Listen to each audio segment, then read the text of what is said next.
We deal in paint, pigment, light and shadow, realism, surrealism, impressionism, and ghost stories. An interest in the oddball, a predilection toward the bizarre. And this place is nothing if it isn't bizarre. There's no admission, No requirement of membership. only a strong and abiding belief in the dark at the top of the stairs, or things that go bump in the night. The name of this place, should you have come in here accidentally out of the rain, is the Night Gallery. All right, Art. Welcome back to Midnight Viewing, the Night Gallery podcast, where we take a look at Rod's follow-up to the Twilight Zone 19, the Night Gallery. And joining me here in the gallery are Chris Stashu from the... Hi, Chris. This ain't your daddy's Twilight Zone. Okay. That's the tagline for this. Night Gallery, this ain't your daddy's Twilight Zone. That would be like what happens in the Night Gallery stays in the Night Gallery, as far as I'm concerned. Yeah, that's fair. Also a good one. Also joining us from the projection booth, Mr. Mike White. I still want to make a reference to Fang, but I don't think anybody's going to get that with Fang. Yes, I remember Fang and Phyllis. Fang. Of course. And he's mentioning it because we're going to be talking about Phyllis in a second. In fact, we're talking about season 1, episode 5. This aired on January 13th, 1971, and broken into 3 segments. The first is Pamela's, then and Welcome, art lovers. We offer for your approval a still life, if you will, of noise. A soundless canvas suggestive of sound. The mouth belongs to Pamela. In life, a shrieking battle made up of adenoids, tonsils, and sound decibels. In death, an unmuted practitioner of fishwifery, undeterred and ungagged by what one would assume to be the great silencer. Some ghosts come back to haunt. Others come back simply to pick up where they left off. Our painting is called Pamela's Voice, and this is the Night Gallery. now, Pamela's was written by, directed by Richard Beckert, and Phyllis Diller and John Only. It's about a murderous husband who discovers that all too late that the difference between heaven and hell. Chris, you want to start on this one? Can I tell you guys something funny? Sure. Yes. I didn't know that was what Phyllis looked like. Oh, really? Like as a Wow. Did you just know her as a toon puppet? an older person, Oh, okay. like in her 70s and 80s. Like when I didn't know. I mean, I knew because the episode told me, but I was like, that's Phyllis Diller. Like Yeah. I only really think of Phyllis Diller when she tells when she's in what the fuck is that movie called? The Aristocrats. Oh, okay. She's in She was and- the voice of the queen in a... yeah, but but I didn't she didn't look like Phyllis Diller. Outside of that though, Gomez Adams killing his wife. Come on. John, great. Are you saying come on like you can't believe they made him kill his wife? Or you're saying like No, I'm saying come on. It's very tongue in cheek, given that the character that he is more or less known for playing loves his wife immensely. And in this, he's like, yeah, fuck you. If this is hell, I'll die again. Like, all right. I love that I grew up with Phyllis. Just she was always there for the longest time. Just always there. TV, movies. there were so many more variety shows and stuff on TV all the time. On talk shows all the time. Well, she was even the monster's mate in Monster Party. So we've talked a little bit about her before. Yeah, that was bad. Yeah, very bad. But I mean, she was just doing Phyllis Diller, kind of her Fang. thing. Yeah. And literally, yeah, because Fang was like the Right. husband. Yep. I barely remember this one. It really made a big impression. Yeah, because nothing happens. Yes, the simplicity and beauty of it is the brevity. And To be fair, though, was there any more that they could have given us and or that we needed? not really. No. Right. I mean, it's Virginia Woolf in 2 minutes with ghosts. It suffers from the overly, and it is bottled and whatever. But like you said, Chris, it's quick. Doesn't So- overstay its welcome. Definitely. And some of their barbs at one another are actually pretty good. She shows up as a ghost seemingly for the first time. She says, "You're surprised to see me?" And he says, "No, I'm not surprised. You showed up everywhere uninvited your entire life. Why should anything be different now?" Like, that's good, I will say they sort of tread with but they sort of treat lightly the notion at the end, which is this isn't a ghost story at all. This is she's in heaven and he's in hell simultaneously, right? Like that's what's going on here, which is really metaphysical and fun for a brief little morsel at the beginning of this episode. Yeah, I was having a hard time understanding that conceit. Her heaven is torturing him. Okay. By talking. Okay. And his hell is being tortured by her from talking. It's like an O. Henry story in a way. Yeah. I know. Again, it didn't overstay its welcome. John is a good actor. He's great in everything I've seen him in. The Frighteners being one of those things is okay. He's not the best part of that, but he did, he's the father of Sean. He's the original Gomez. And not only is he playing against type here, but he underplays everything. He's really spooky how quiet he is. Like, I've never seen a performance like that from him before. So that was really welcome and interesting. No, I liked this segment a fair amount only because it, doesn't overstay its welcome. And the twist at the end is nice. It's a cheeky little twist. It is. It's like the jokes are not really that funny. I mean, I've praised it for landing a few, but I don't know, it accomplished what it set out to, which is a couple hating each other and now they're trapped together forever, and good for them. And look, Twilight Zone 1985 did that. They had those brief segments, those little essentially what amounted to interstitials. It can work if they know what they're... A couple of those are spectacular. Children's Zoo. Yeah. Dreams for Sale was literally the name of the show. I never really realized until we started doing this show how much John Astin had to do with Night Gallery. I know, right? That because he directed a segment we've already talked about. He's in this one. He's in another one. I can't wait till we get to that one because I remember it being hilarious. His performance is so good. I think he directs one more too, at least one more, which is a lot. Oh yeah. Jeez Louise. Yeah, I don't think of John Astin as anything other than an actor. So it's interesting because we have already seen him direct something, and that was okay. I mean, I don't think he brought anything to it. The failure wasn't the direction. I mean, you did with what you could, the ultimate failure of the Tom Bosley Steven Spielberg episode is not the direction, it's the terrible script. And yeah. But at least here you can't go wrong with two people just throwing barbs at each other and then getting a pretty decent twist. No, yeah, and it doesn't overstay its welcome either, which is the important part, because they could have shown him killing her, given us a couple scenes of them. It's I don't need that. They can do that through dialogue and it's fine, and they did, and it's okay. Yeah, it's a rare instance where it's kind of a strength to just have them talking to each other. It doesn't feel like they're trying to skimp on a budget. This is a room of people talking. It's but that's what this is. It's just everything in this episode segment is just much more well thought out. You dig? Boot Hill, baby. I love that line too in the middle of it. He just throws that out. All right, moving on. Our next segment is called Lone Survivor. An unforgiving sea usually buries its secrets beneath itself. Warships and ocean liners, treasure galleons and submarines turn into rusting relics inside a watery locker, lost to memory. But occasionally there comes a floating, unbidden reminder of disaster, like this lifeboat. The painting is called The Lone Survivor.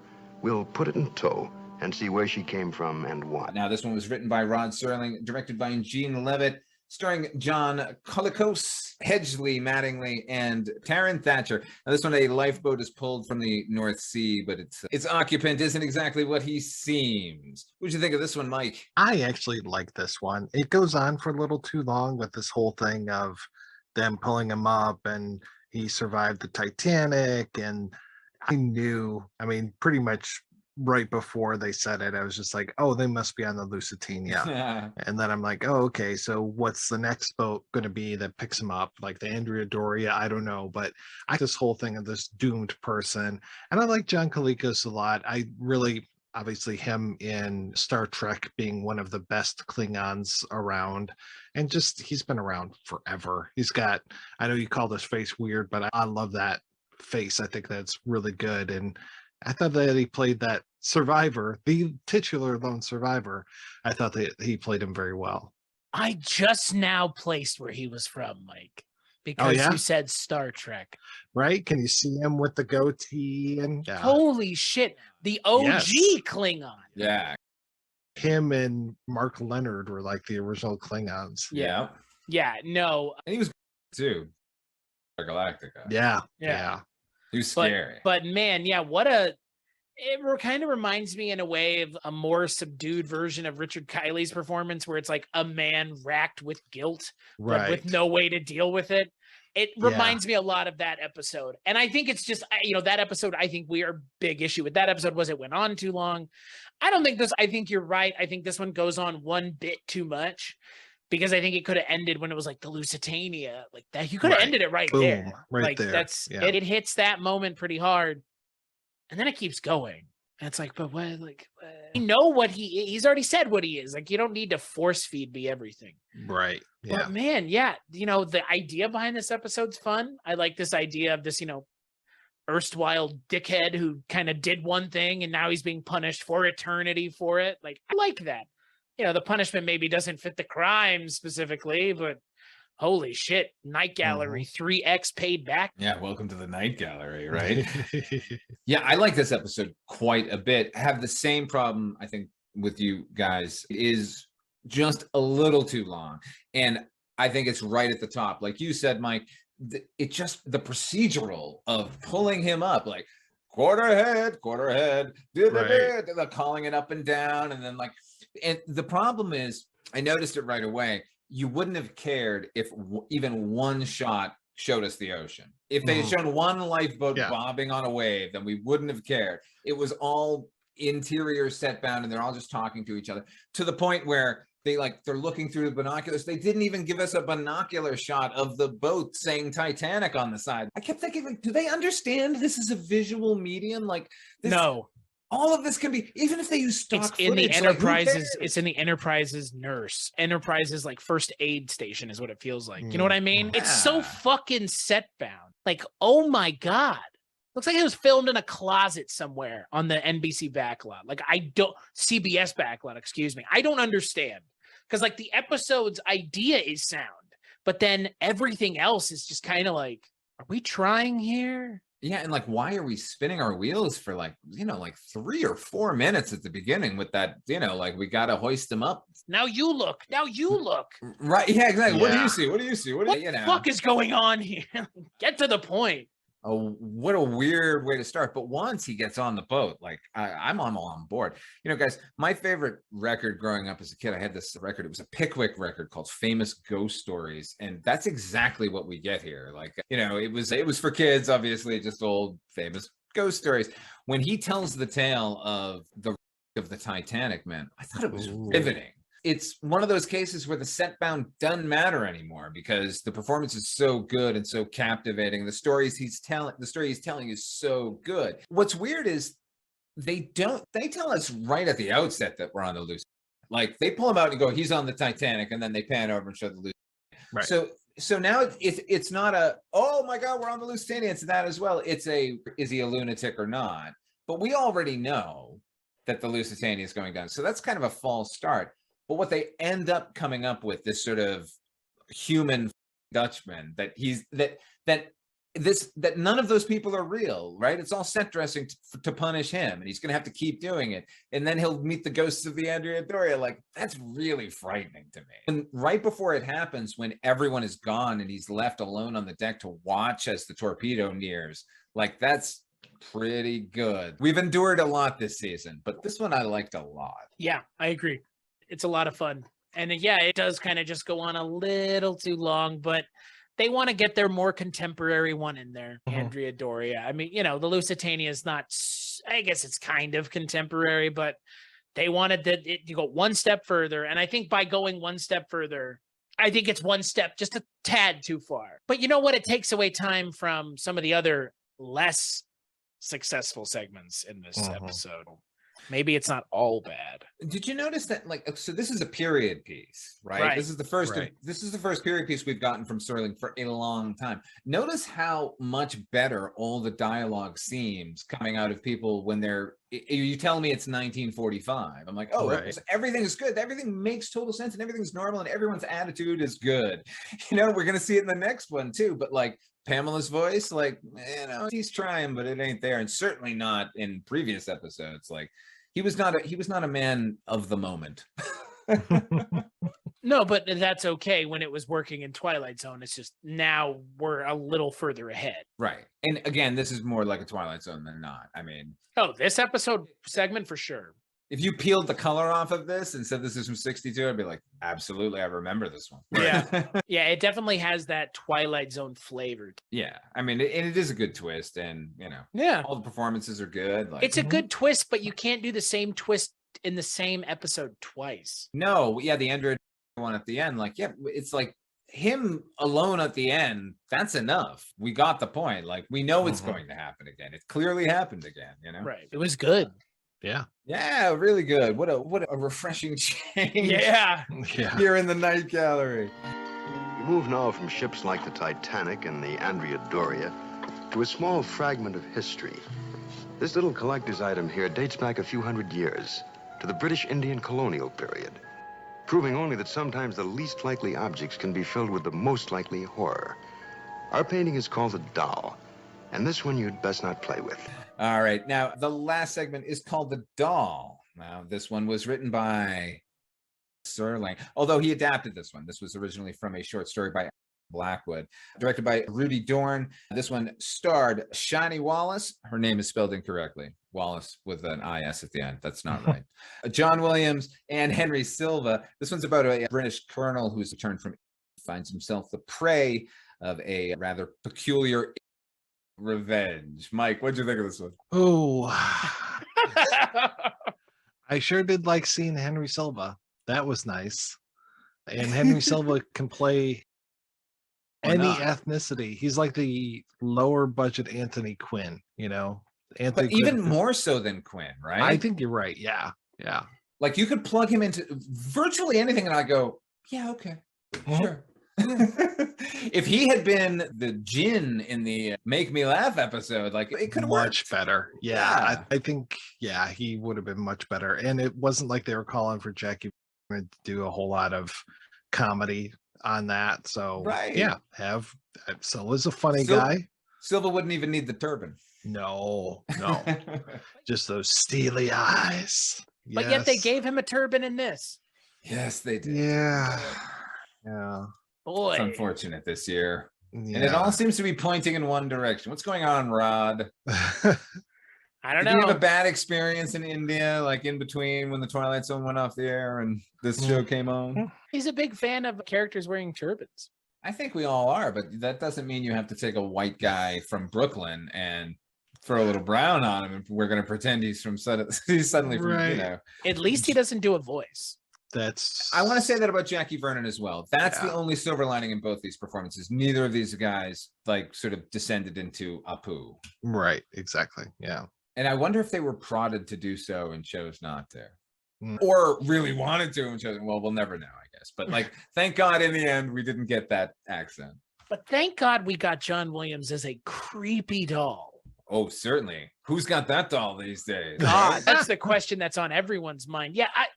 So the doll is haunted. No, the doll is cursed. It's cursed. It's hexed by Henry Silva. Yes, animated by him? Or is it its own thing? Did it come to life? Was How it a does doll? he turn into a doll? What is going on in this Was episode? the dolls the brother? Yeah. I was a little bit more than confused. I Yeah. really enjoyed it when I was watching it. And now that I'm thinking about it, with the initial doll that Henry Silva sends to the Colonel, was that a doll that he made animate through magic? Or is it a like personification of somebody that he loved? Because he's there for revenge for his dead brother, right? Yeah. he it says. couldn't have been his dead brother, though. It was clearly like a little girl doll. right. I thought that the doll was there to kill John Williams. Right. So, Maybe. okay. But Henry Silva never like spills the beans as to like what in particular is making that thing run amok, right? There's like 2 or 3 scenes missing. Yeah, you know what? And I always hate when anything sort of genre and supernatural like over explains things, but like a word or two would be Right. okay. I can handle it. Yeah, I don't know what was going on here. Like, I watched this episode 3 times, this segment, and I still don't understand what the dolls, because he freaks out pretty hard at it. He's like, oh my God, like, oh no, like, holy shit, man, like, get this thing out of my house. And everybody else is like, It's just a doll, man. Yeah, what's your Can I problem? defend him a little bit? It's a horrifying doll. It Oh is, yeah, but like, I mean, it's really frightening. I'm Tiny Tina, and I'm gonna kill you. Yeah, exactly. Like, and this is like what's supposed to be like 1916 or something like that, right? Like, and he just got back from India, and like suddenly his little girl shows up with this doll, and it's all blasted, black-eyed, and freaky looking. And she's like, "This is my favorite thing in the world," and it talks to me. I'd be like, there might be a problem here. if this Tom, thing we is should talking talk. to you, in what voices is it using? The kind that are in the lower register? Putting aside that it might be an instrument of vengeance, like it's a really weird doll for your child to be toting around. Yeah, yeah. It's like in Annabelle. Like the original Annabelle doll is a Raggedy Ann doll that looks unassuming. Anyone would love that. You made it really scary and kind of missed the point. It's scary because it's innocuous, not because it looks like a horrifying creature. Like, All right, and I'm sure they would counter like, well, we couldn't do the Raggedy Ann doll. It's a copywritten thing. It's like, yeah, but you made it a gargoyle. Like, how about just a pleasant little rag doll? It's like the same doll in this episode. It's that same thing where it's like kind of weird and like tarnished and its eyes are strange. It sits and stares at you. Get out of here. Dolls aren't scary. I understand why people find them scary. I personally don't. But you can't tell me that everybody's not going to look at that doll and just be like, God, it's gotta go. Yeah, put that away. Is your kid something wrong with your kid? Like, why are they toting around this horrifying ghoul of a doll? I'm gonna give you guys my hope chest. It's for your child. No, more specifically her doll. That needs to go. So yeah, I was on the Colonel's side for that, you know. And so what does this end up being? Just a parable of like World War II guards or something? Like I was just following orders, but you're gonna get it anyway. But then double cross, supernatural double cross. How did that happen? I loved it actually, but I don't know how it happened. What happens at the end? So Henry Silva gets a doll of John Williams. That mean Henry Silva's gonna turn into a doll himself? Maybe. I think maybe the magics that Henry Silva was involved with. CKS. That created this doll that went off and murdered this guy. Like, but did it murder him? That guy. Well, he's a doll now, right? But, are you saying is it like a gift or did he just turn into a doll? Is it like a Chucky thing where like that's what I thought. Where his spirit is in the doll but his body is dead? He didn't turn into a doll? I don't know what the fuck's going on here. Why did the doll look like him then? I'm even more confused. Why is this one so confusing, but I don't hate the episode? And there are episodes that lay everything out so wonderfully, and I never want to think about them again. It's because you like that doll so much. It was a good doll, man. And Henry Silva, like, breaking down barriers, and like, we can accept him for some reason. Yeah. Who knows? This episode overall isn't bad. It's definitely better than the last one. Oh, God, yes. The doll had pretty good music, too. Like, they were leaning heavy on the waterphone, early 70s, like horror TV creep factor. Well, when you've got John Williams as your main character, of course the music's going to be good. Right. The one and only John Williams. Guy can do everything. Yeah, man. He can be a doll. He can be, you can retire from composing, but don't ever retire from acting, John Williams. Not from what we've seen here today. And he's going to be on an episode of here in the future, so yeah. Composer John Williams, Johnny Williams to his friends. Yes. Yeah, composer John Williams, just coming off of the Lost in Space theme song. Yes. Yes, exactly. He was a jazz man, that fella. Yeah, he's about to head into the long goodbye territory. All right, hang on, folks. We're gonna play a commercial for our next episode. Welcome, ladies and gentlemen, to an exhibit of the eerie and the oddball. Our first offering this evening, Faces. Paint, pigment, and desperation.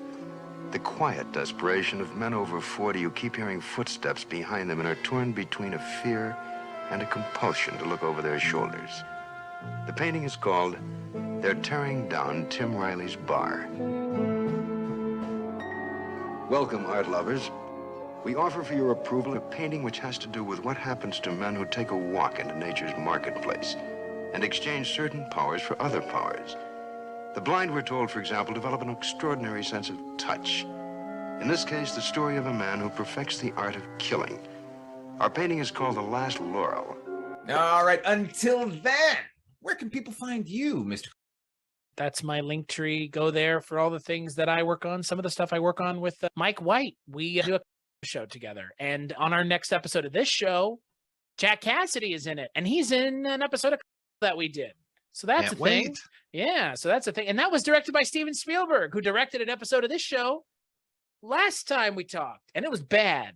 But that episode of Columbo is good. See, is where you can find it. And how about you, Mike?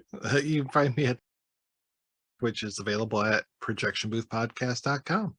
All right. As for me, you can find me at fathermalone.com. All right, ladies and gentlemen, thank you for joining us, and we'll catch you next time.